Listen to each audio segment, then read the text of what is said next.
સુરતમાં સેફટી બેલ્ટનું વિનામૂલ્યે વિતરણ કાર્યક્રમ યોજવામાં આવ્યો હતો, જેમાં લોકસભા સાંસદ મુકેશ દલાલ ઉપસ્થિત રહ્યા હતા।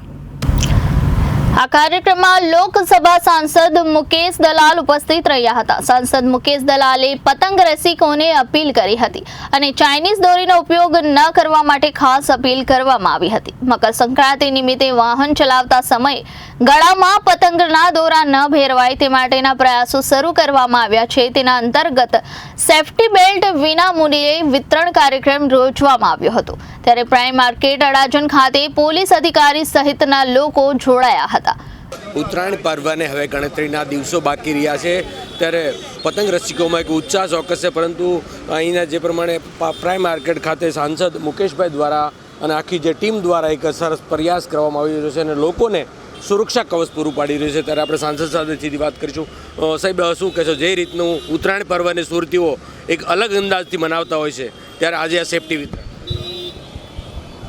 આપણે સૌ જાણીએ છીએ તેમ મકર સંક્રાંતિનો તહેવાર સૌ સુરતીઓ ખૂબ ધામધૂમથી ઉજવતા હોય છે, પણ તે સમયે જ પતંગના દોરાથી લોકોના ગળા નહીં કપાઈ જાય, લોકોને ઇન્જરી નહીં થાય અને ઇન્જરી મૃત્યુ સુધી નહીં પહોંચે, એવા હેતુસર Surat district traffic education trust દ્વારા સેફટી બેલ્ટનો વિનામૂલ્યે વિતરણ કરવાનો એક કાર્યક્રમ આજે અડાજણ પ્રાઇમ માર્કેટ ખાતે યોજવામાં આવ્યો હતો, જેમાં અમારા સુરત પશ્ચિમના તમામ આગેવાન કાર્યકર્તાઓ, કોર્પોરેટરો હાજર હતા।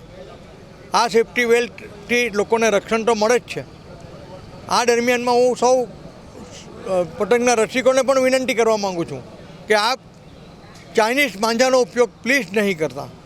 ચાઇનીઝ માંજો ખૂબ જ ખતરનાક હોય છે અને લોકોના મૃત્યુ સુધી પહોંચતો હોય છે, તો આપણે આપણા આનંદ ખાતર કોઈના મૃત્યુનો આપણે કારણ નહીં બનીએ। સાથે જ જે ચાઇનીઝ ટોક્કલ આવે છે, જે આપણે ઉપર સળગાવીને નીચે કચરે પડતા હોય છે અને આગ લાગતી હોય છે, તો એનો પણ ઉપયોગ આપણે નહીં કરીએ।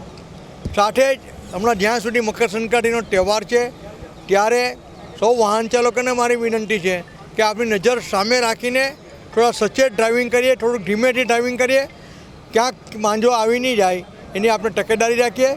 અને હેલ્મેટ પહેરવાનો નિયમ તો આમ કાયદેસર નિયમ જ છે, પણ આ ઉત્તરાયણમાં હેલ્મેટ પહેરવાથી પણ આપણે ઘણું રક્ષણ મળીએ છીએ, એ બાબત આપણે ખાસ ધ્યાન રાખીએ। સાંસદ વતી એક પતંગ રસિકોને ખાસ એક શું મેસેજ હશે?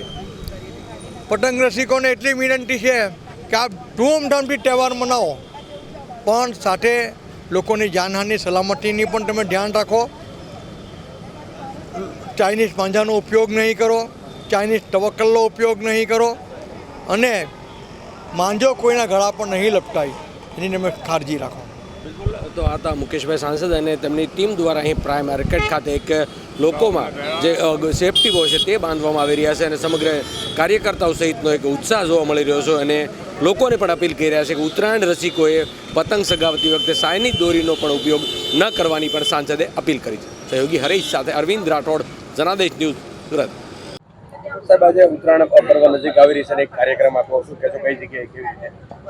Surat district welfare traffic education trust દ્વારા, એના સંચાલકો દ્વારા એક સેફટી બેલ્ટના કાર્યક્રમનું એક આયોજન પ્રાઇમ માર્કેટ અડાજણ ખાતે કરવામાં આવ્યું છે। આપણે સૌ જાણીએ છીએ તેમ મકર સંક્રાંતિનો તહેવાર સૌ સુરતીઓ ધામધૂમથી ઉજવતા હોય છે, પણ તે જ સમયે સેફટી અને સલામતી જાળવવી પણ એટલી જરૂરી છે। દોરા દ્વારા કોઈના ગળા નહીં કપાઈ જાય અને એ મૃત્યુ સુધી પહોંચી શકે છે, ત્યારે એક આ સેફટી બેલ્ટ દ્વારા એક ટ્રાફિક અવેરનેસ કેળવવાનો એક આ પ્રયત્ન છે। લોકોની જાનની સલામતી રહે, લોકોની ઇન્જરી નહીં થાય અને સાથે જ આ માધ્યમ દ્વારા હું સૌ સુરતીઓને અપીલ કરું છું કે પ્લીઝ ચાઇનીઝ દોરાનો ઉપયોગ નહીં કરતા। તહેવાર તમે ભલે ધામધૂમથી મનાવો, પણ સાથે લોકોની જાન, લોકોની ઇન્જરી પણ એટલી જ ખૂબ મહત્ત્વ ધરાવે છે। તો આપ સૌને મારી વિનંતી છે કે ચાઇનીઝ દોરાનો ઉપયોગ નહીં કરતા અને આ સેફટી બેલ્ટ અમે દોરાથી રક્ષણ મળે તે માટે આજે આ કાર્યક્રમ અડાજણ ખાતે પ્રાઇમ માર્કેટમાં કરવામાં આવ્યો છે। Reporter Arvind Rathod, Janadesh news, Surat.